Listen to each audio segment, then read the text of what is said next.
Hello बच्चों, let's read the question. कह रहा the ionic radii in angstrom of N3 minus O2 minus and F minus respectively are.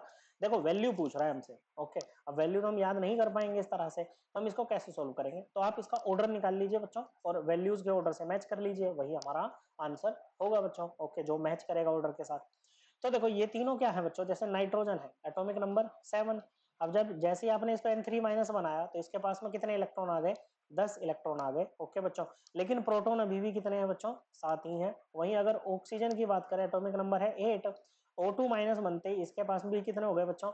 10 electron हो गए बच्चों। Okay, और proton कितने रहे? 8 प्रोटॉन रहे। ओके बच्चों, और वहीं अगर हम फ्लोरीन की बात करें, एटॉमिक नंबर है 9। F माइनस होते ही इसके पास में 10 इलेक्ट्रॉन आ गए, लेकिन प्रोटॉन कितने हैं? 9 प्रोटॉन है। आयनिक रेडियाई, ओके बच्चों, या कोई भी रेडियस है वो इनवर्सली प्रोपोर्शनल होता है इफेक्टिव न्यूक्लियर चार्ज के। इफेक्टिव न्यूक्लियर चार्ज जितना ज्यादा होगा रेडियस उतना ही कम होगा बच्चों। इफेक्टिव न्यूक्लियर चार्ज क्या होता है बच्चों? ये होता है आपका Z minus sigma. Z is number of proton और सिग्मा होता है स्क्रीनिंग कांस्टेंट। ओके, अब क्योंकि यहाँ पर नंबर ऑफ इलेक्ट्रॉन्स इक्वल है, ओके, जो इन स्पीशीज के नंबर ऑफ इलेक्ट्रॉन्स इक्वल होते हैं उनको आइसो इलेक्ट्रॉनिक स्पीशीज बोलते हैं। ये तीनों आइसो इलेक्ट्रॉनिक है, तो इनकी सिग्मा वैल्यू क्या होगी बच्चों? सेम होगी। अब Z, अगर नंबर ऑफ प्रोटॉन्स को आप बढ़ाओगे तो Z इफेक्टिव भी क्या करेगा बच्चों?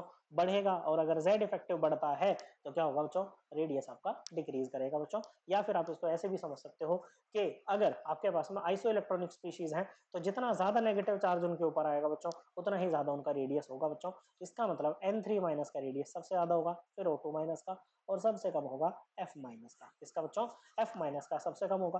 तो इन तीन वैल्यू में सबसे बड़ी वैल्यू है 1.71। ओके बच्चों, क्या है बच्चों? 1.71। तो इसका मतलब है N3 माइनस का तो हो जाएगा 1.71। ओके बच्चों, ये दो आपके एलिमिनेट हो गए। उसके बाद आता है O2 माइनस, बाकी दो बची वैल्यू में 1.40 है बच्चों।